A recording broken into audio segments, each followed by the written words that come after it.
Uma oração. Em nome do Pai, do Filho e do Espírito Santo. Amém. Vinde, Espírito Santo, enchei os corações dos vossos fiéis e acendei neles o fogo do vosso amor. Enviai o vosso Espírito e tudo será criado, e renovareis a face da terra. Oremos, ó Deus que instruíste os corações dos vossos fiéis com a luz do Espírito Santo, fazei que apreciemos retamente todas as coisas segundo o mesmo Espírito, e gozemos sempre de sua consolação. Por Cristo Senhor nosso. Amém. Santa Maria, esperança nossa, escrava do Senhor, rogai por nós. Então, eu pensando, né, como que eu começava essa aula, né, a Valessa falou um pouquinho sobre sobre o que é a obra, né, na reunião passada, e hoje eu vou falar um pouquinho sobre a vocação à obra, né, e aí eu pensando, bom, como que eu começo, né, acho que eu vou contar, sempre é bom começar contando uma história, né, todo mundo se interessa mais. Então, eu vou contar um pouquinho como é que foi a minha vocação, como que eu vi a minha vocação à obra, né? Eu comecei a frequentar a obra, eu conheci quando eu tinha uns 15 anos, né? Eu era da escalada, do movimento escalada daqui de Brasília, não sei se vocês conhecem, a Thaís conhece, não sei se a Marcela e a Carol conhecem, e era do VEM também, que era um outro...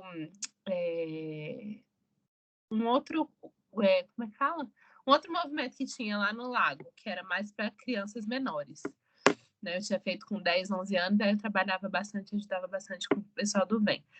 E aí, eu lembro que quem me chamou foi para conhecer o centro, foi a Renata, e ela era do meu grupo da escalada na época, eu tinha 14 anos, aí eu conheci o Lagedo, achei muito legal, achei demais, mas na época com 15 anos eu já fazia tanta coisa, aí coordenava a equipe disso, não sei o que lá, enfim, eu falei assim, nossa, muito legal, mas agora não dá, porque eu tô lotada, fazendo cursinho para o pai e tal. E aí foi interessante porque no ano seguinte, eu falei assim, Renata, no ano que vem eu volto, né, quando eu tiver um pouquinho menos atolada. Aí no ano seguinte, duas primas minhas que são da obra, que eu não conhecia, duas primas um pouco mais distantes, foram tomar um café com a minha avó antes de ir morar nos Estados Unidos, que elas estavam indo morar nos Estados Unidos. Aí elas começaram falando e tal, não sei o quê, do apostolado, das coisas que fazia, enfim, falando lá, eu, nossa, acho que eu já fui nesse lugar. Aí percebi que era o mesmo lugar que eu já tinha ido uma vez, né, lá no Lagedo, e aí foi uma época que calhou de eu estar bem mais tranquila de tempo. Eu falei assim, agora sim, agora eu vou voltar a frequentar. Então, elas nem chegaram a me levar. Eu mesmo voltei a frequentar quando eu tinha 15 anos, estava no primeiro ano. E aí, frequentava, enfim. Aí comecei com tudo, ia fazer projeto social, a gente ia lá para São Sebastião, fazer projeto nas férias, enfim, participando de aula de doutrina, estudando no Lagedo. Vocês, as três já conhecem o Lagedo? Já foram ao Lagedo? Você já chegou aí, Carol? Já. Marcela, você já foi? Já foi. Já foi, Thaís também, né? Então, passei mais ou menos a minha adolescência frequentando os meios de formação da obra, né?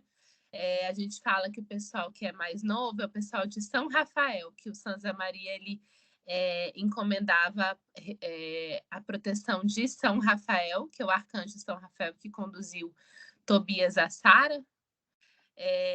Então ele encomendava os trabalhos com jovens, né, da cidade a São Rafael. Então a gente fala que é o pessoal de São Rafael, que são os mais novos que não casaram. E o pessoal casado são os trabalhos de São Gabriel. Por isso que até hoje eu não falei, mas a gente até pede intercessão sempre de São Gabriel, né? E o pessoal que vive o celibato apostólico, né? Que a gente vai falar também, o pessoal de São Miguel, né? Então ele encomendava os trabalhos de cada um a cada um desses três arcanjos, né? Então eu fui de São Rafael durante muito tempo. Durante esse período assim de 18 anos eu pensei, né, e comecei a pensar na minha vocação à obra, porque já conhecia, porque vivi o Espírito e me identificava bastante, mas eu cheguei a pensar como numerária, né? Então, de viver o celibato e realmente não casar, celibato apostólico, que as pessoas que são numerários vivem. Vou explicar também um pouquinho mais para frente, tá? Mas eu não conseguia me ver, né? Eu falei assim, não me dava paz à alma, né? Eu falei assim, não formar uma família. Então, e Bárbara, tudo bem? E aí tô contando um pouquinho da minha vocação à obra e depois eu vou te explicar melhor, tá? O espírito da obra, o que é a vocação à obra e as diversas peculiaridades, formas de viver a vocação à obra.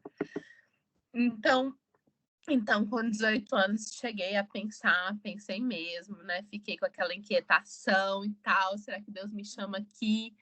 E passei por um discernimento e cheguei à conclusão de que não era o momento de continuar pensando nisso. Nisso eu conheci meu marido, né? Namorei com 4 anos com ele e casei, né? Mas senti essa inquietação ainda. Mas na época eu não entendia as diferentes formas de viver a vocação à obra. Então eu só fui pedir admissão à obra 10 anos depois que eu comecei a pensar na minha vocação, né? Então, até recente, mais ou menos, sei lá, uns 4, 5 anos, né? que eu acho que 5 anos, que eu entrei para a obra mesmo. Então, acho que eu fiquei 10 anos amadurecendo. Não precisa ser assim, tem pessoas que 1 ano em 6 meses já vem, né? Depende também da graça e da vontade de Deus, né? Então, cada um tem um tempo e também tem uma vocação, né? Tem ou não, e tem a vocação cristã, né? Que eu vou também explicar, né? A diferença e como que a vocação à obra se relaciona com a vocação cristã, né? Do chamado universal à santidade, né? Que todos nós cristãos temos. Então, fazem 5 anos, mais ou menos, que eu entrei para a obra. Fez agora, dia 13 de abril até. Acho que 16, foi 5 anos, né? Então, uma comemoração grande aí, para mim, uma alegria muito grande, tá bom? Então, assim, a vocação à obra, vou pegar aqui minhas anotações. A vocação à obra a gente pode pensar como parte, né, uma forma específica de viver o chamado universal à santidade, que faz parte da vocação cristã de todas as pessoas que foram batizadas. Então, Carol, Thaís, a Bárbara, Marcelo, todos fomos batizados, né? Então, todos nós fomos, por termos sido batizados, temos um chamado, né, especial de Deus e da graça de sermos santos, né, e de fazermos apostolado, de levarmos, né, Deus a todas as pessoas, a todas as criaturas, né? E aí, qual que é a diferença, né? No que consiste a vocação à obra? Dentro dessa vocação cristã, viver essa vocação cristã de acordo com o espírito da obra, né? Com a especificidade, né, do que foi visto por São José Maria Escrivá lá em 1928, né? Inclusive, a gente vai até daqui a 7 anos, vai ser o centenário de fundação do Opus Dei, né? Então, aqui até o padre, que é o padre atual, o prelado atual, que é Dom Fernando, ele escreveu, inclusive, uma carta sobre as diferentes vocações, na verdade, não sobre as diferentes formas de viver a vocação à obra, o ano passado, né, por conta dessa proximidade com o centenário de fundação da obra. Então, ele fala assim, eu vou citar bastante essa carta, porque ela é maravilhosa e está super atual. Então, Deus escolhe e chama a todos. Nele, Deus nos escolheu antes da fundação do mundo para sermos santos e íntegros diante dele no amor, né? Então, todos nós fomos escolhidos. Não existe uma pessoa assim, essa tem vocação, essa não tem vocação. Todos nós temos, né, essa vocação cristã de sermos santos e íntegros diante dele no amor, né? E como é que é a vocação à obra? A gente vai corresponder com generosidade a essa vocação cristã de forma específica, né? Com algumas especificidades, tá? Na obra, né? Quando a gente vê a nossa vocação à obra, ela é como se fosse uma visão nova, né? Uma luz de Deus, né? E uma força da gente viver esse desejo, assim, de ver o caminho que a gente tem que percorrer e esse desejo, né? Essa força para sermos capazes de corresponder a essa chamada. Então, é uma nova visão, né, sobre a nossa vida.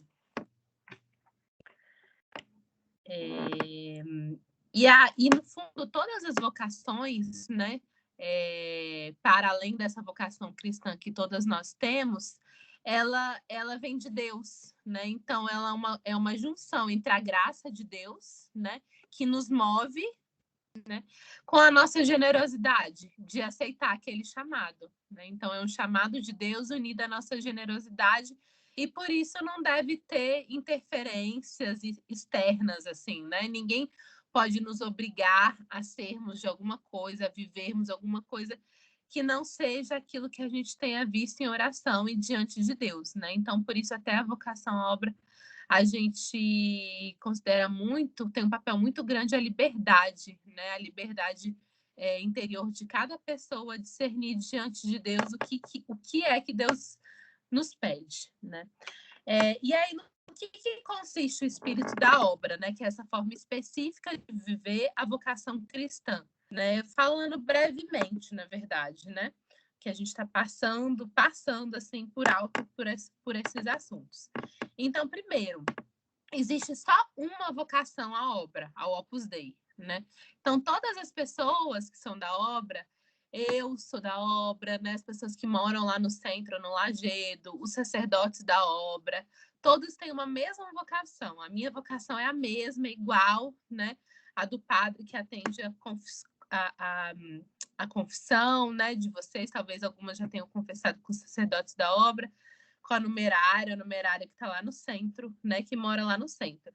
A diferença vai ser a circunstância pessoal de cada um, a forma como cada um vai viver essa vocação, né? A forma como cada um vai fazer o Opus Dei. Então, é mesmo espírito, a mesma missão apostólica e os mesmos meios que cada um tem para viver a vocação à obra, tá? Então, qual que é o espírito da obra? É a santificação do nosso cotidiano, do nosso dia a dia, né? Então, por exemplo, qual é o meu dia a dia? Qual é o meu cotidiano? A minha família, os meus filhos, né? O meu trabalho. Então, é aqui que eu sou chamada a viver e a fazer o Opus Dei, nas situações mais corriqueiras do meu dia a dia. Qual que é o dia a dia de um sacerdote, por exemplo, da obra? É atender as pessoas, né? É estar muito unida à igreja,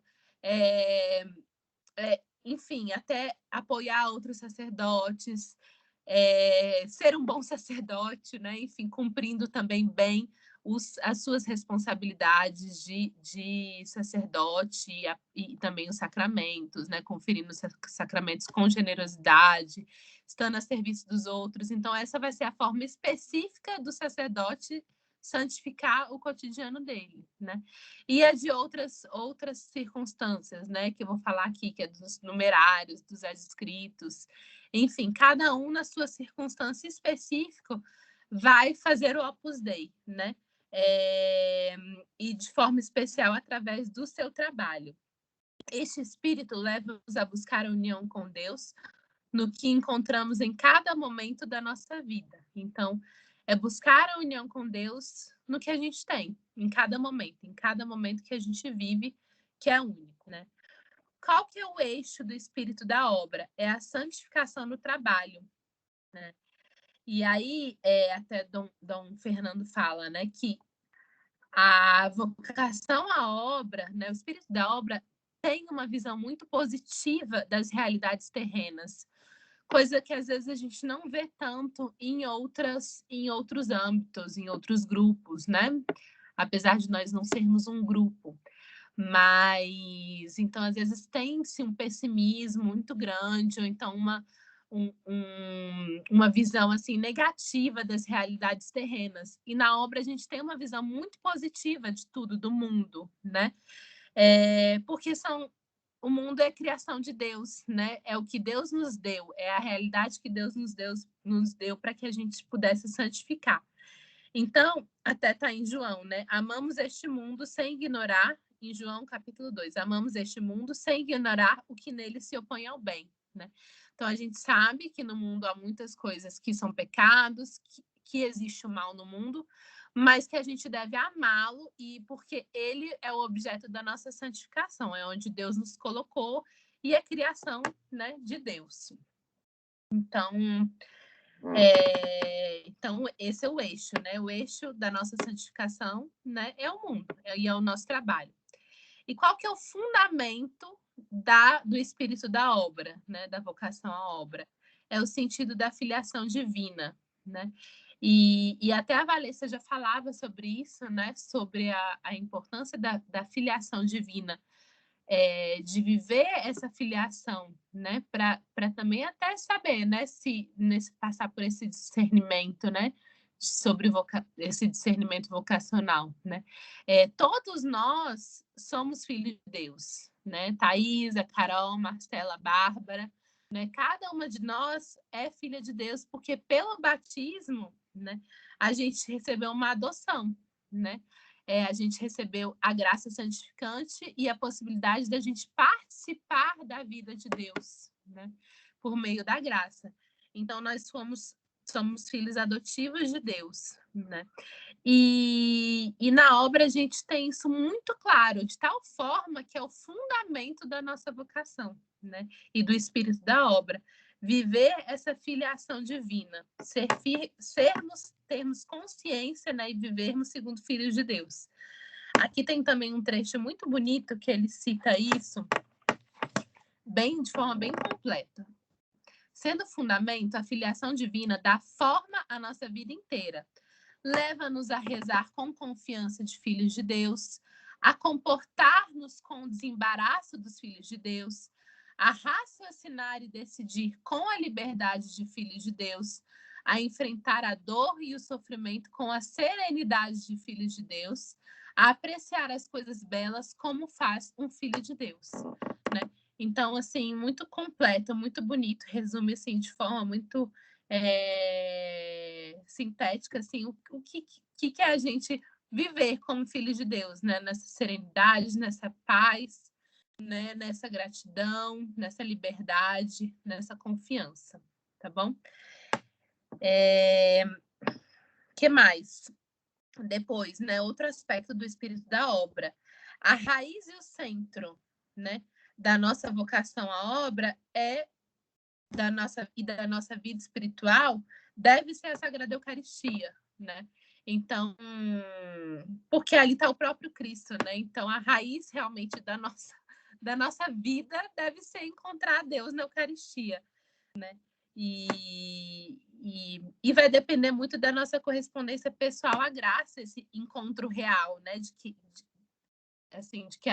a Eucaristia realmente seja sempre raiz da nossa vida espiritual, né? Então, quanto que a gente encontra Deus primeiro no nosso coração, Deus que mora no nosso coração, né? Então, a gente não perde ele ao longo do dia, até para que a gente também consiga encontrá-lo no sacrário, na recepção da Eucaristia, né? Se a gente está muito disperso sempre, é muito provável que até quando a gente comungue ou quando a gente sente na frente do sacrário, se a gente sentar, né, a gente fique disperso também.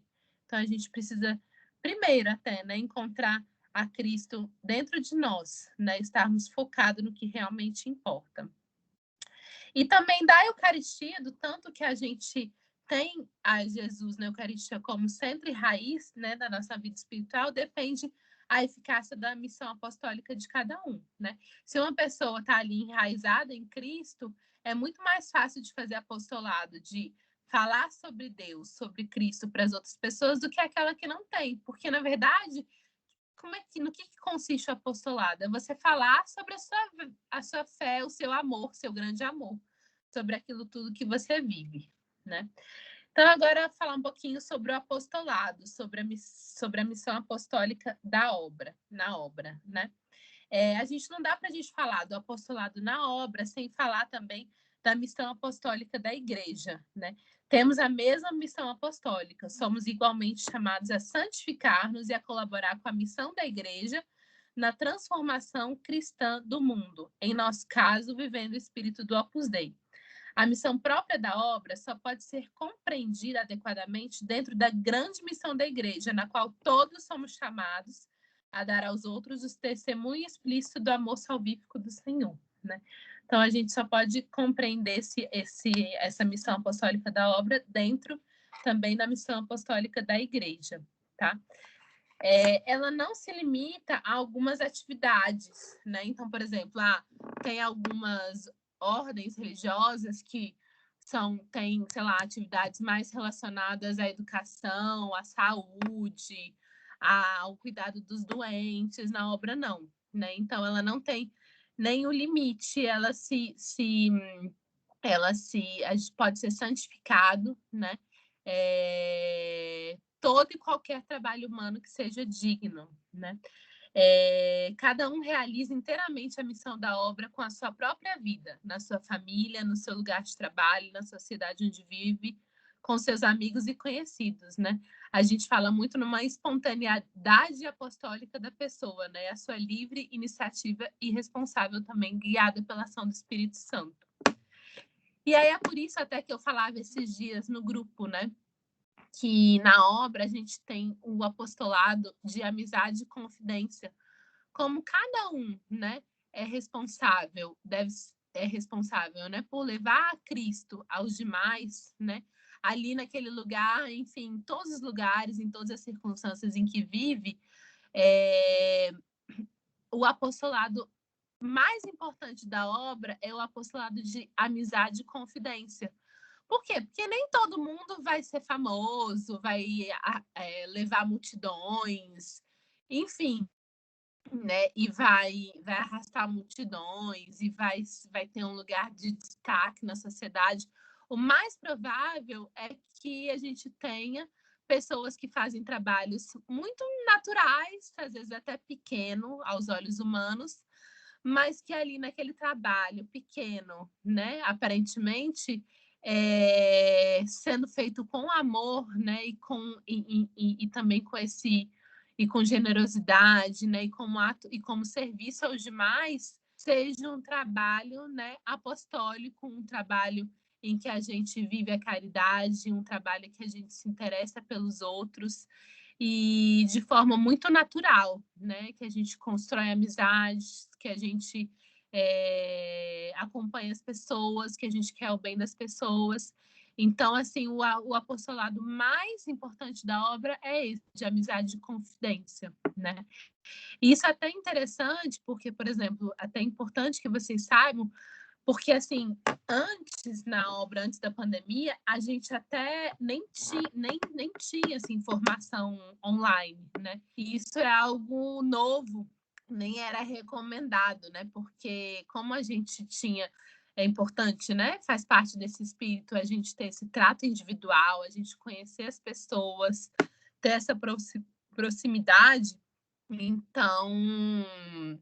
Então a gente nem fazia assim reuniões online à distância, não era uma coisa assim, podia até fazer, mas não era uma coisa, não era um formato habitual, né? E então assim, as coisas vão, né? As circunstâncias vão mudando e a gente também vai se adaptando a elas, né? Mas adaptando sem perder o espírito, né? Então assim, por isso a importância que eu falo para vocês desse comprometimento, né? Da gente estar próximo e da gente conseguir até cuidar, acompanhar vocês, eu e a Valessa, porque também senão não faz sentido. A gente tá falando às vezes para 30 pessoas, mas que a gente não sabe a cara, não sabe da vida, não sabe dos desafios, e a gente não consegue ter amizade, né? Porque aí a gente estaria até deixando de viver esse espírito que é da obra. Então, assim, a gente utiliza hoje, né, muitos recursos tecnológicos, digitais, como um meio, como um recurso mesmo, e procurando, né, adaptar tudo isso também ao espírito da obra, né, desse trato individual, desse endereço individual por cada pessoa que é única, né. Deixa eu ver o que mais. Depois os meios, né? Então, voltando lá na frente, meninas, vocês perguntem, tá? Se ficar alguma dúvida, podem parar no meio mesmo e me perguntar, porque até torna mais dinâmica a aula, não fica só eu falando. Beleza. Oi. Quem que perguntou? Só concordei com você. Ah, tá Não bom, perguntei, beleza. não. Tá bom. Tá. Então, assim, eu falava lá ali no início, né? Então, é uma mesma vocação com circunstâncias, é uma única vocação com circunstâncias pessoais específicas, né? Então, a chamada a fazer a obra, o mesmo espírito, a mesma missão apostólica e os mesmos meios. Então, eu vou falar dos meios, né? Falei sobre o espírito, falei sobre a missão apostólica e agora os meios. Quais são os meios que todos os membros da obra utilizam, né, para viver a sua vocação? Primeiro, né, a gente precisa saber que o nosso objetivo é seguir o caminho de Cristo, né? Cristo que é caminho, verdade e vida. Então, a gente quer encontrar Cristo, a gente quer buscar Cristo, a gente quer amar Cristo. Esse é o principal objetivo da nossa vocação, né? Então, para segui-lo, a gente tem alguns meios para a gente conseguir isso, a gente tem alguns meios que a gente utiliza, que são algumas normas, alguns costumes, né? A gente não tem costumes em família, então na obra a gente também tem alguns costumes, né? E os meios de formação, que todos têm os mesmos meios, né? Então, desde nós, supernumerários, até os sacerdotes, todos têm os mesmos meios de formação, tá?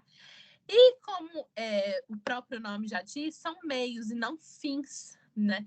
E aqui é um ponto muito importante, né? Porque quando a gente fala de normas de piedade, né? De práticas de meio de formação, é muito fácil de nós, seres humanos, cairmos numa espécie de cumprimento, né? Ah, eu rezei o texto, já fui à missa, já assisti a aula, já fiz não sei o quê e pronto, né? E eu lembro até de um padre que eu gosto muito, o Ricardo Sado, ele é um padre da obra lá no México. Eu escuto as meditações dele quase todos os dias, que ele coloca na internet todos os dias, né? E aí eu lembro dele falando assim, né? A gente tem que ter muito cuidado para não se tornar um cumprimento, cumprimento, né? Eu só faço, mas no fundo eu estou mentindo, porque eu não estou realmente procurando amar Cristo naquilo tudo que eu faço, né? Eu só estou fazendo um monte de coisas, né? Cumprindo um monte de coisas, mas não estão me ajudando a alcançar realmente o objetivo maior, que é encontrar Cristo e amar Cristo. Então, todas essas normas, esses costumes, eles são meios mesmo, né? Da gente encontrar Cristo, mas são meios que não adiantam nada se a gente não estiver encontrando, né? Se a gente estiver fazendo só por fazer, né? Essas práticas. E aí, bonita, né? Porque fala aqui, até na carta, o Dom Fernando fala assim, né? São meios não fins que levam pela graça de Deus a crescermos na vida contemplativa no meio das aspirações humanas, alimentados pela superabundância da vida em Cristo, dadas pelo sacramento, né? E também que nós iremos procurá-los viver buscando sempre a perfeição cristã, a perfeição da caridade, aliás. Né? O que é essa perfeição da caridade? Se a gente tem que rezar um terço ou ir à missa, mas alguma pessoa precisa de nós, né? Alguma situação urgente de, sei lá, realmente um chamado de caridade que nos leva a acudir um filho, né? Ou então que, enfim, algo que nos peça, né? Acudir alguém, com certeza a gente deve acudir alguém, né? Então, porque ali com certeza a gente vai estar encontrando a Cristo e cumprindo essa vocação cristã, né? Esse nosso espírito de realmente amar Cristo e encontrar Cristo nos outros. Né? Ser santos não é fazer cada vez mais coisas ou cumprir certas atividades padrões que nos tenhamos impostos como tarefa. O caminho para a santidade, como explica São Paulo, consiste em corresponder à ação do Espírito Santo até que Cristo esteja formado em nós. Né? Então, com essa flexibilidade. né? O São Zé Maria prometia o céu para quem cumprisse as normas, né? Ele falava quem cumprisse realmente as normas, né? Com esse desejo de encontrar Cristo, tem o céu garantido, né? E tem mesmo, né? Mas é esse desejo, esse esforço heróico, mas sempre com retidão de intenção, com esse desejo de conhecer mais a Deus, né, de amar mais a Deus e com essa flexibilidade. Mas, Lígia, o que são essas normas que você está falando, né? Quais são esses meios? Então, é a missa diária, são as orações mentais, né? Então, fazer oração mental, é a oração do terço, é o Ângelus ao meio-dia, né? É a leitura espiritual, a leitura do Evangelho, né? Algumas oraçõezinhas pequenas, né? E tradicionais na igreja, como lembrai-vos. Né? Enfim, são algumas práticas de piedade que a gente faz todos os dias, né? Luta por fazer todos os dias, e muito, muito com esse olhar, né? Com esse objetivo, né? De ser um meio para que a gente possa crescer nessa vida contemplativa e inserindo de forma muito natural, assim, no nosso dia a dia. Nossa, como é que eu vou fazer tudo isso? Uma correria não dá tempo, né? Então, muitas vezes mesmo, até para quem é casado, né? Para quem tem essa circunstância específica, né? Eu, como casada, né? Eu vou fazer uma caminhada e estou fazendo oração, né? Levo uns pontos e vou meditando, conversando na presença de Deus, ou escutando uma meditação e conversando com Deus, né? Às vezes eu estou passando a roupa aqui em casa e estou também escutando uma meditação, né? Conversando com Deus, né? Aí cada uma vai avaliando o que é possível, como pode inserir, às vezes no carro, né? Vou rezando um texto. Então, de forma que realmente possa inserir e tornar esses momentos momentos da gente se aproximar, né? Passei na frente da igreja, né? De carro, né? Tem uns minutinhos, né? Dou uma paradinha ali, converso com Jesus, faço uma visita para Jesus no sacrário, né? Depois, Lígia, oi. você comentou em algum tempo passado sobre a Eucaristia, né? Que a principal, acho que um dos eixos, né, da Opus é a Eucaristia, não é isso? Mas a Opus, ela não serve a nenhuma paróquia, né? Ela, assim, não está, os padres da Opus não estão ligados a uma determinada paróquia, né? Só para eu entender. Tem. Isso daí eu vou chegar aí daqui a pouquinho. Ah, tá, Mas, assim, para não perder essa pergunta, porque até também pega um pouco do que a Valissa falou na aula passada, né? A obra, o Opus Dei, é uma prelazia, né? Antigamente, sim, o nome das dioceses eram prelazias. Não sei se vocês sabiam disso, mas, por exemplo, aí aqui em Brasília é uma prelazia territorial, né? A Arquidiocese de Brasília é uma prelazia territorial, né? Por que é territorial? Ela pertence ela é definida por um determinado território, né? E aí, para esse território, tem um bispo, né? Que tem a responsabilidade de governar a igreja aqui, né? E de santificar e ensinar o seu rebanho, né? De cuidar do seu rebanho, do rebanho aqui presente, tá? Uhum. O Opus Dei é uma prelazia pessoal. Então, ele é como se fosse uma diocese, tá? Que ela vai até onde vão todos os membros no mundo inteiro, tá? Então, sendo uma prelazia pessoal, o Opus Dei vai até onde estão todos os membros. Tem também um bispo, né? Que é o prelado, tem o prelado, que atualmente é Dom Fernando, né? E fica lá em Roma, tá bom? Certo, obrigada. Acho que até a Valessa confundiu, porque ela falou, acho que na aula dela, que ele fica na Espanha. Na Espanha, na verdade, foi onde surgiu a obra, né? Que São José Maria era espanhol. Então, lá realmente floresceu ali no início. Mas o prelado da obra, né, fica lá em Roma, tá bom? Tá bom. O governo da obra. Obrigada. De nada. Então, assim, aqui foram detalhes, assim, de respeito, de carinho que São José Maria quis ter, né, foi que a obra não começasse em nenhum lugar, a não ser que tivesse desejo da diocese local, né, do bispo local. Então, por exemplo, a obra só começa nos locais onde o bispo, né, da diocese quer que comece, né? Então, se algum bispo não quer, não vai começar a obra lá, né? E a obra muito coopera, né, com os trabalhos da diocese. E além dos sacerdotes da obra, que são numerários, né, que eram numerários antes, eu vou falar daqui a pouco, tem outros sacerdotes que são também da obra, que é a mesma vocação, mas são diocesanos. Então, eles já eram sacerdotes depois que eles entraram para a obra. Então, eles vão continuar sendo sacerdotes na igreja onde eles estão, entendeu? Mas vivendo o espírito da obra, santificando ali o trabalho deles de sacerdote, tendo as formações na obra, mas ali na paróquia deles. Aqui em Brasília a gente tem 3, depois eu falo daqui a pouco sobre eles, tá bom? Depois, outro ponto, né? Unidade e diversidade.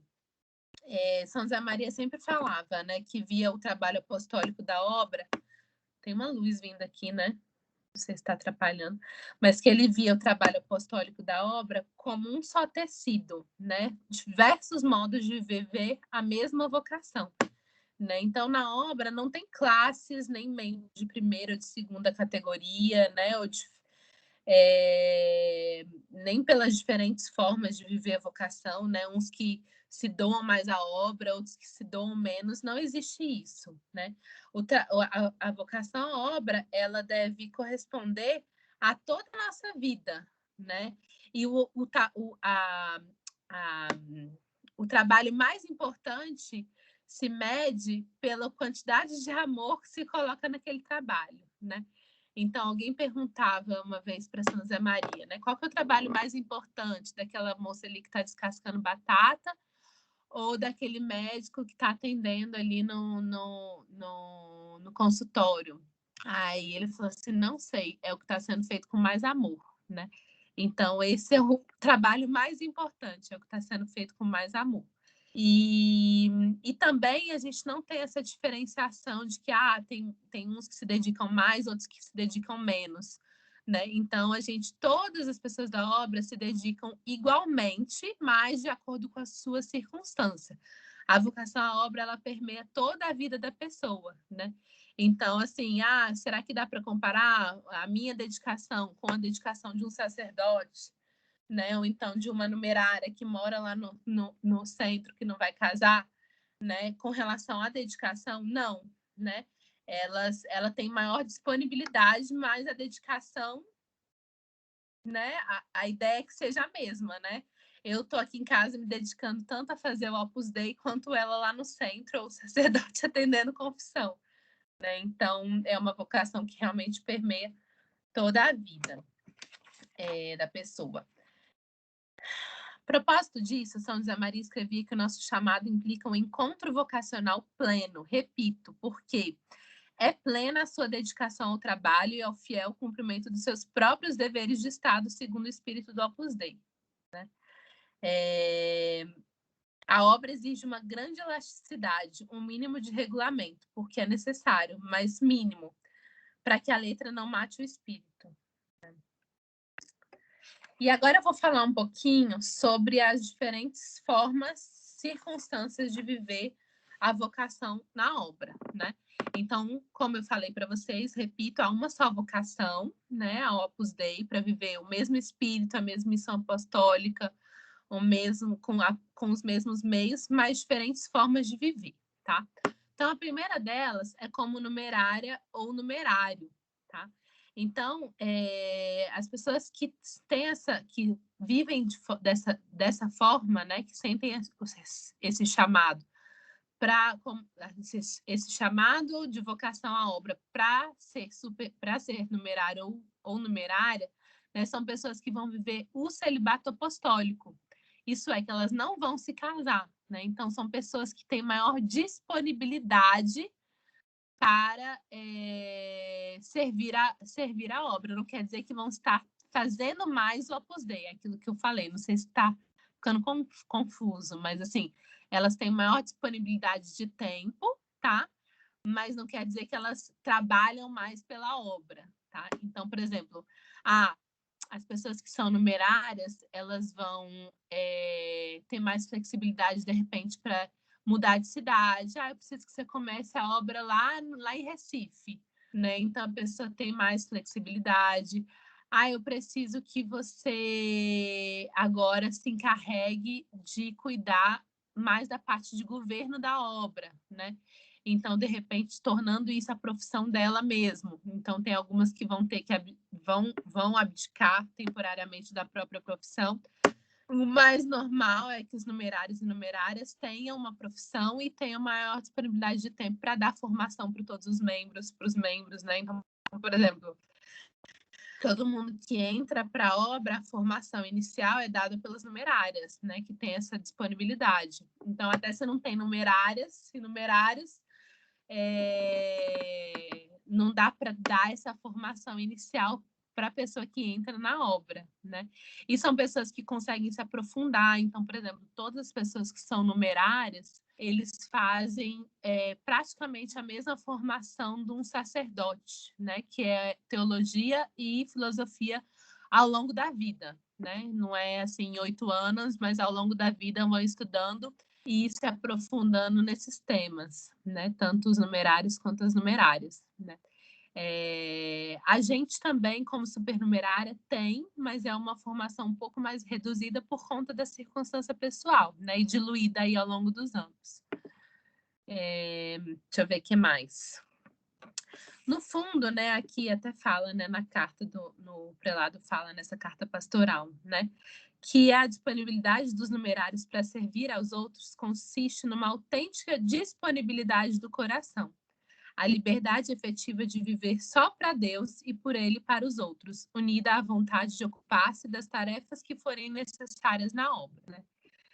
Então, aí esse que é um aspecto principal, né, no momento de discernimento aí de qual circunstância que a pessoa vai viver a vocação na obra, tá bom? Uma disponibilidade de coração, né, e de trabalhar por Deus no que quer que seja, né?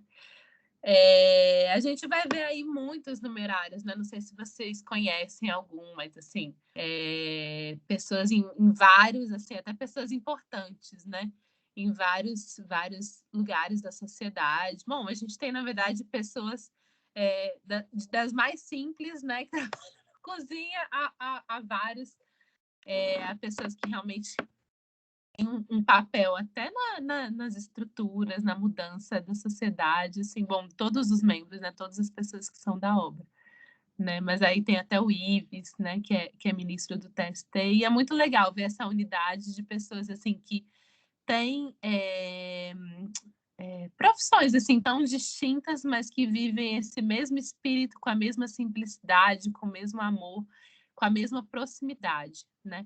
Estava até falando com meu marido esses dias, porque eu até acompanho o Ives lá no Instagram, e eu vejo assim, nossa, acho tão bonito assim ver o exemplo, porque assim uma simplicidade tão grande, né? Assim, ele como ministro e tal, as coisas que ele posta lá de jogador de futebol, com amigo tal, com amigo tal. Então, que no fundo, assim, é essa mesma vocação, né? Essa simplicidade, essa forma, esse espírito peculiar de viver a vocação cristã, né? No meio do mundo. Depois, né? Vem a vocação de numerária auxiliar, tá? Numerária auxiliar só tem numerária, né? Então a gente não tem numerário auxiliar. A gente, nosso padre falava, Santa Maria falava que eram as suas filhas menores, né? Não menores por conta do tamanho da vocação, mas porque ele viu por último, né? A necessidade dessa vocação, né? As auxiliares vivem também o celibato, mas elas trabalham nas atividades de manutenção, né, da casa. Não de manutenção, mas no cuidado da casa, né, na administração da obra. E é muito bonito porque a gente sabe muito bem como é uma atividade desvalorizada, né? Às vezes a atividade doméstica. Mas São José Maria falava, né, que é o apostolado dos apostolados, o que elas fazem, né? E que como é que ele fala? Ele falava que isso, né, que é o apostolado dos apostolados. E eu achei muito bonito porque, primeiro, né, se vocês imaginem, né, o nosso lar, a forma como a gente lida com o nosso lar, como a gente cuida das pessoas da nossa casa, como a gente faz um almoço, como a gente coloca uma mesa, como a gente cuida de cada detalhe que a gente sabe que são infinitos, né? Que não tem fim o cuidado e o trabalho da casa. A gente sabe que comunica, né? Comunica o amor, né? Comunica o trato, comunica também é um exemplo, né, de trabalho bem feito que salta aos olhos, né? Então, por isso que ele falava que é o apostolado dos apostolados, porque o trabalho delas era um dos mais importantes, que é criar esse ambiente de família, né, de cuidado, acolhimento, né, de atenção ao detalhe, de serviço, né, de deixar macio para os outros poderem trabalhar, né? E então que era o apostolado dos apostolados e que somos nós, mulheres, que vamos dar essa cara, né? Essa cara de lar mesmo, né? Porque a obra é uma família. E isso foi uma coisa que São José Maria sempre quis, né? A obra é uma família. E não assim em sentido metafórico, mas em sentido real mesmo, né? Uma família porque envolve também o afeto, o carinho, o amor, né? O cuidado. Então, que as pessoas que ali frequentam, que moram ali, sintam também, né? Esse carinho mútuo, né? Esse cuidado. E que as pessoas que venham de fora também experimentem isso, né? Então, apostolado dos apostolados, porque vai ser um exemplo, né? O ambiente que se cria, né, num centro da obra vai formar, vai também formar as pessoas que ali estão morando, que ali estão passando, né? E formam muito mesmo. Não sei se alguma de vocês já fez retiro lá em Buritis, mas a gente volta encantada, com vontade de fazer um monte de coisa que elas fazem, né? Porque são tantos detalhes de carinho, tanto, né? Cada coisinha, um bilhetinho aqui, pra gente elas deixam um bilhetinho, uma sobremesa especial, não sei o quê, um arranjo. Até nas refeições, a forma como elas pensam, né? Então, sábado vai ser happy hour, aí então vai ser barzinho. Aí elas fazem toda a decoração de barzinho e tal, com música.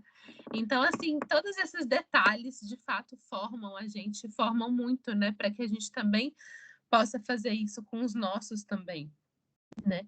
E também, em segundo lugar, né? Por que o apostolado dos apostolados? Porque torna possível todos os demais, né?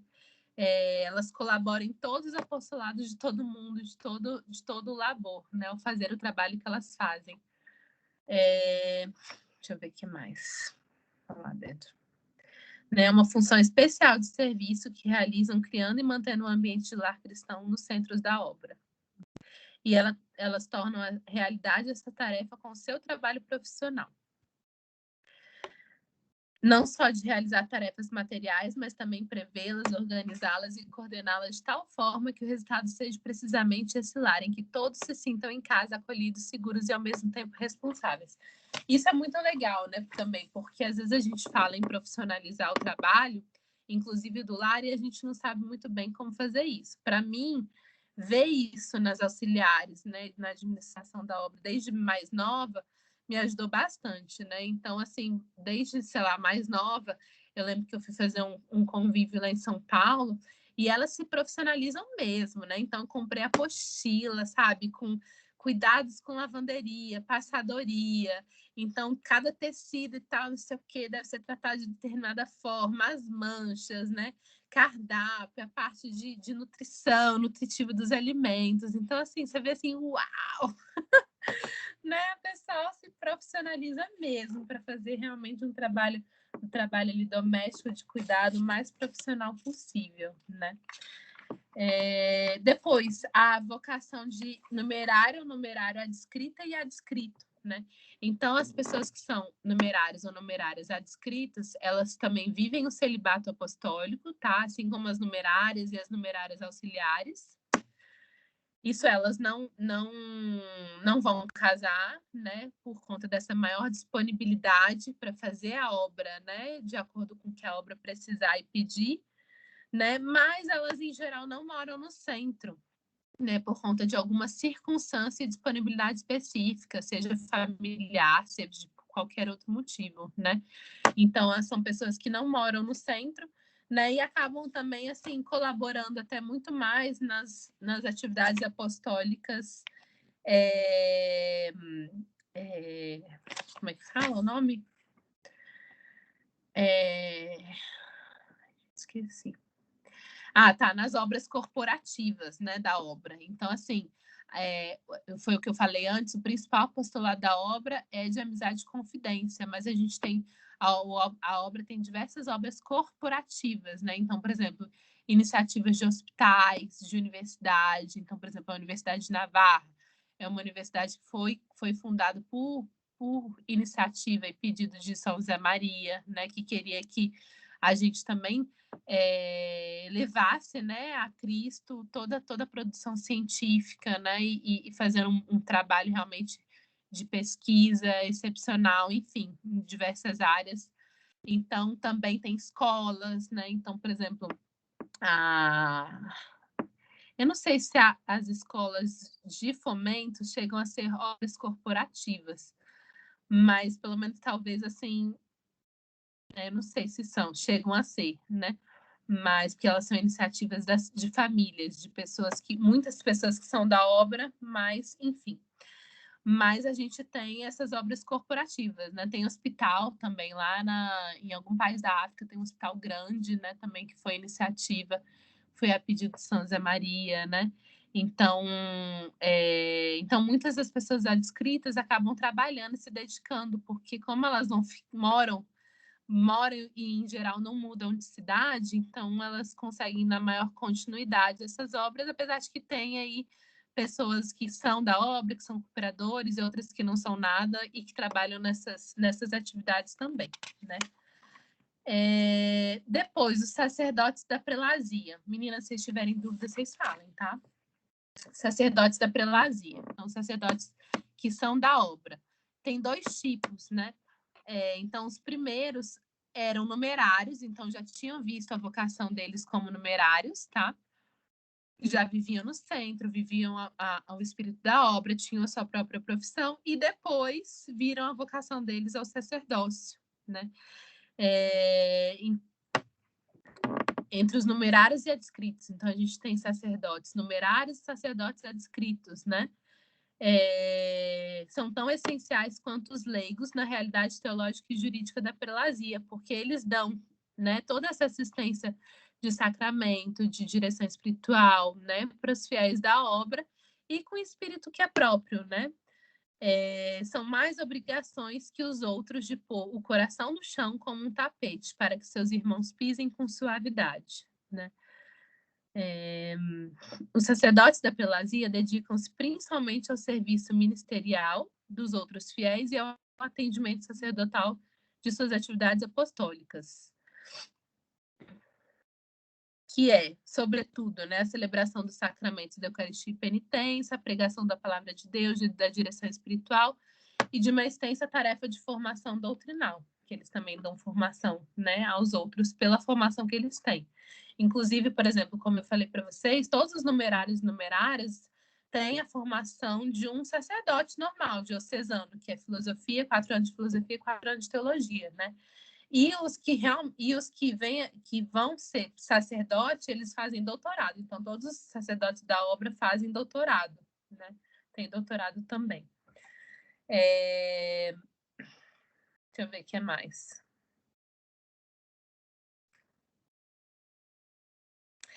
O fato de os sacerdotes da prelazia vivam como os outros, o espírito da obra, implica em certo estilo sacerdotal, né? Então, os sacerdotes da obra têm um estilo, né? Em seu ministério, refletem necessariamente a secularidade, né? Então, ao contrário dessa vida religiosa, né? Então, respeitam e promovem com grande delicadeza e a responsabilidade e iniciativa dos fiéis leigos, atuam de modo sobrenatural para aproximar as pessoas de Deus, fomentam nos outros a liberdade de espírito que é amar, atuam com iniciativa para ter um abundante trabalho sacerdotal. Inclusive, eles fazem apostolado com outros sacerdotes, né? É muito bonito ver os sacerdotes da obra, por exemplo, o Padre Rafael é um furacão aqui, né? Então, ele tem, assim, ele atende um monte de gente, de outros sacerdotes, né?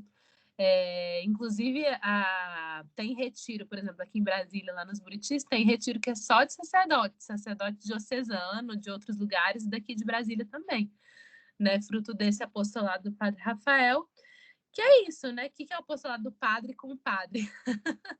Né? No fundo, é ajudar os outros sacerdotes a viverem realmente a sua vocação, né? E a manterem vivo esse amor a Cristo, né? No seu trabalho apostólico. Deixa eu ver. Depois, a vocação de supernumerárias e supernumerárias, tá? Que é o meu caso, né? Então, a maior parte das pessoas da obra são supernumerárias ou supernumerários. Então, a maior parte dos fiéis da obra, né? Como eu falei antes, a mesma, a vocação, a dedicação abarca da mesma forma a minha vida que abarca a vida de um sacerdote ou de uma numerária, né? Então, eu me dedico plenamente a vida inteira, assim como eles. Mas a diferença está de tempo para levar a cabo algumas iniciativas específicas, né? Então, eu, por ter família, não dá para mudar de cidade, né? Ou então, de repente, assumir a direção de, sei lá, né? de uma obra de algo maior, né? Porque já tenho aqui as minhas responsabilidades e que, na verdade, é o principal, é onde eu tenho que realmente me santificar, tá? E as pessoas que, então, são supernumerárias, né? Devem viver de modo especial a vida matrimonial e familiar, né? Recebem também uma graça da vocação para isso. Deixa eu ver. Como Áquila e Priscila, que acolheram São Paulo em Corinto e que foram os que anunciaram o evangelho a Apolo e a muitos mais, como tantos daqueles cristãos que tinham uma vida tão normal como dos seus contemporâneos e que ao mesmo tempo eram sal da terra e luz no mundo que estava em trevas, né? Então, no Evangelho, no Atos dos Apóstolos tem esse exemplo, né? De Áquila e Priscila, que eram um casal, né? E que fizeram muito apostolado. Então, em alguns momentos fala deles no Atos dos Apóstolos, né? A vocação na obra como supernumerário desenvolve-se em primeiro lugar no âmbito da família. Seu primeiro apostolado está no lar, né? São José Maria falava que gostaria muito que nossas casas fossem lares luminosos e alegres, né? Que irradiassem a luz de Cristo, né? Com essa alegria, né? De amar a Cristo, de buscar a Cristo. Centros de irradiação da mensagem evangélica, né? E a formação que o Opus Dei lhes dá leva-os a valorizar a beleza da família, a obra sobrenatural que significa a fundação de um lar, fonte de santificação que se oculta nos deveres conjugais, né? Então, assim, é muito legal, muitas coisas vêm a calhar, né? Porque eu sempre gostei muito de trabalhar com esse tema, e eu acho que também a obra ajudou e a minha família também. Então, é um tema que eu amo trabalhar, que são os temas de família, de educação, de criação de filhos, né? E que de fato faz parte da minha vocação, né? Como supernumerária, esse aspecto peculiar, né? De santificação da vida no lar. Né? Os solteiros, viúvos, também casais sem filhos, também podem ver na família o primeiro apostolado, pois serão sempre, de um modo ou de outro, um ambiente familiar do qual cuidar. Tá? Deixa eu ver o que mais. Lígia, quantos supranumerários tem aqui em Brasília? Mulheres tem umas 90. É bastante, né? Quase dobrou nos últimos 2 anos. E homens, você sabe quantos? Homens eu não sei, mas eu acho que deve ter mais ou menos a mesma quantidade. Parecido, assim, não sei. Não sei certo, não.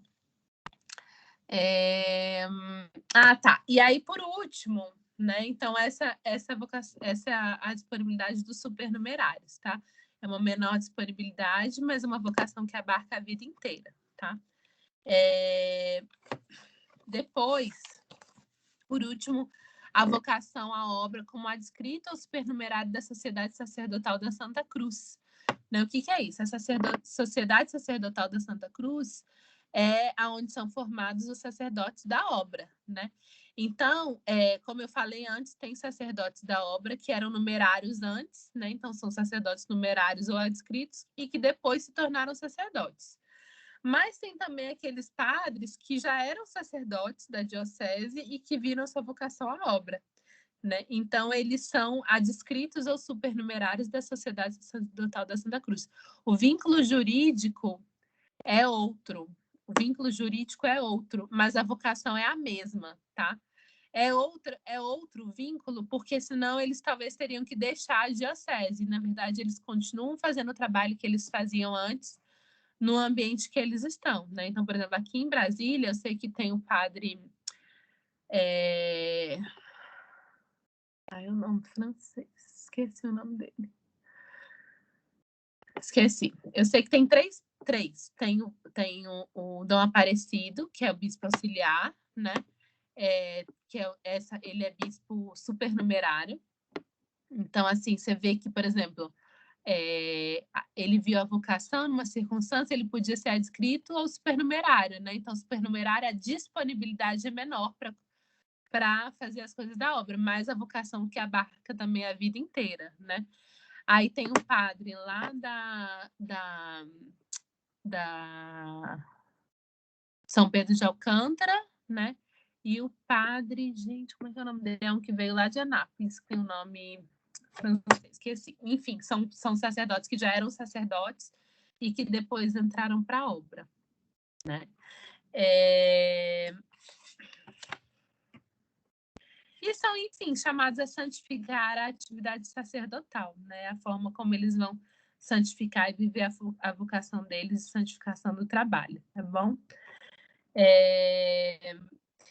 Enfim, meninas, é isso. Eu acho que assim, por último, não menos importante, falar das cooperadoras, né? Dos cooperadores e das cooperadoras, né? O que são os cooperadores e as cooperadoras? São pessoas que cooperam materialmente ou espiritualmente com a obra, né? Então, que vem a beleza, né, de toda a atividade apostólica da obra, das atividades sociais, e cooperam de alguma forma, né? Rezando, financeiramente, trabalhando, né? Podem ser católicas ou não, podem ser cristãs ou não, crentes ou não. Então, tem pessoas que são até ateias que cooperam com a obra, são cooperadores, né? Então, que ajudam nesse sentido, né? Em geral, são pessoas que recebem também muitas pessoas que recebem algum tipo de formação da obra também são cooperadores, né? E as pessoas católicas que são cooperadores também recebem formação da obra e recebem também a direção, né? Direção espiritual, né? Usufruem também do espírito da obra, né? E da formação que a gente tem na obra, tá? Para ser cooperador, tem que pedir, né? Então, por exemplo, uma pessoa que é da obra indica aquela pessoa que pediu, que quis, e a gente encaminha o nome para o responsável, para o padre responsável da obra aqui no Brasil, né? Que até a Valência falou que mudou recentemente também, eu esqueci quem que é. Mas aí, depois ele autorizando, aquela pessoa é confirmada cooperadora, né? E até naquele dia que ela se torna cooperador, ela pode ganhar indulgência, né? As pessoas da obra rezam todos os dias pelos cooperadores, então a gente tem as preces também, que a gente reza todos os dias, as preces da obra, a gente reza todos os dias pelos cooperadores, né? Na missa também é rezado por todos os dias, né? Por todas as pessoas que são cooperadores. E é isso, tem um papel realmente muito importante. Muitas atividades são tocadas também por cooperadores, então, por exemplo, no clube das crianças, das meninas, né? Então são várias cooperadoras ajudando, né? E, em geral, as cooperadoras e os cooperadores que são cristãos, católicos, também recebem o círculo, né, que é uma formação que a gente tem na obra, é um meio, né, de formação que a gente tem na obra, que são círculos que são parecidos com as aulas que a gente está dando. Mas aí tem comentário do Evangelho, tem uma palestrazinha, tem exame de consciência, né? Então, para a gente ir realmente crescendo na nossa vida espiritual, né, no conhecimento de Cristo e na doutrina também da católica. Tá? E é isso, meninas. Muita coisa que eu tentei resumir. Aí até grifei aqui a última frasezinha de Dom Fernando, né? Continuaremos trabalhando com alegria, procurando colocar Cristo no cume de todas as atividades humanas para a glória de Deus, né? No fundo, isso que consiste o trabalho da obra, a vocação à obra, esse trabalhar com retidão de intenção, sabendo que todos somos falhos, apesar de nós mesmos, né? Como dizia São José Maria, dos nossos defeitos, dos nossos erros, das nossas misérias e infidelidades, a gente vai numa luta pedindo perdão, retificando, oferecendo a Deus o nosso melhor, né? Para colocar Cristo em todas as atividades humanas. Tá bom? Alguma dúvida? Muito legal. Ficou um pouco mais claro? Uhum. A gente que tá um tempo, mas é tão difícil a gente ter uma aula disso, né? Nos retiros, assim, falam um pouquinho e tal. Um pouquinho ali, um pouquinho aqui, né? Mas assim, eu acho muito pouco, sabe? Eu acho que, assim, esses esclarecimentos, às vezes a gente descobre conversando, perguntando o que é isso, né? O que faz isso? Qual é a diferença? O que acontece e tal. Mas eu acho que é justamente dedicado a esses momentos mesmo, né? De aula de doutrina e tal. Mas é isso mesmo. Porque, no fundo, o retiro espiritual, cada um vai ver sua vida diante de Deus, né? Então, nós somos direcionados meio que para isso, né? Mas, de fato, às vezes a gente acaba tendo só esse contato, né? Aí acaba que a gente fica sem essa direção, exatamente. Achei bem legal. Mas podem perguntar, né? A gente está num momento muito tranquilo, né? Que assim, muita gente frequentando, conhecendo, né? E próximo, então, assim, com muito mais naturalidade. Porque quando eu comecei, foi quando eu conheci a obra, bem na época que eu conheci, foi bem naquela época do livro do Código da Vinci, do Dan Brown, né? Então tinha um negócio assim, sabe, com a que até, nossa, eu sofri pra caramba, porque minha mãe ficava preocupada, minha tia lá de São Paulo, não sei o quê. Então, assim... Nossa, e nessa época, o meu colégio de ensino médio era leitura obrigatória. Mentira, sério? Do Marista. Meu Deus, pois Não acredito. Pois é. Mas... Pois é, e aí a gente vai vendo, assim, como assim, e que é o mais bonito, né? Que no final das contas, todas essas coisas acabam, assim, as pessoas que conhecem, que vão acompanhando ao longo de anos, falam assim, gente, tem nada demais, pessoa normal. Né? Uma coisa, assim, que me deixou muito tocada, quando eu descobri e fiquei sabendo, né? É que na hora que a gente confessa, o padre, ele dá 3 ave-marias, né, pra gente, mas ao mesmo tempo ele faz alguns sacrifícios para ajudar a gente a passar pelo pecado e tal. E a gente, como que ele vai fazer isso por mim? Eu que devia fazer isso, né? Mas então, é muito bonito, né? Então, assim, eu ficava pensando, nossa, mas, né? E é a santificação, né? De cada um e tal. Então, acho tem muita coisa, né? Para conhecer. Muita coisa. Tem mesmo. Não, e a gente vai lendo também a vida de São José Maria, né? A vida das pessoas que estão em processo de canonização da obra. É sempre um exemplo, é sempre assim um renovado de tudo que você conhece, porque assim realmente é maravilhoso. Você vê a correspondência das pessoas, a graça e a vocação, né? E realmente como que se dá concretamente viver a vocação e a santidade no dia a dia, né? A gente fica assim, olhando os exemplos incríveis. Assim, você olha assim, meu Deus. Muita coisa, né? Pra gente aprender. É verdade. Então tá, meninas. Carol, alguma dúvida? Qualquer coisa vocês mandam depois, tá bom? Mas se tiver alguma coisa, tá bom?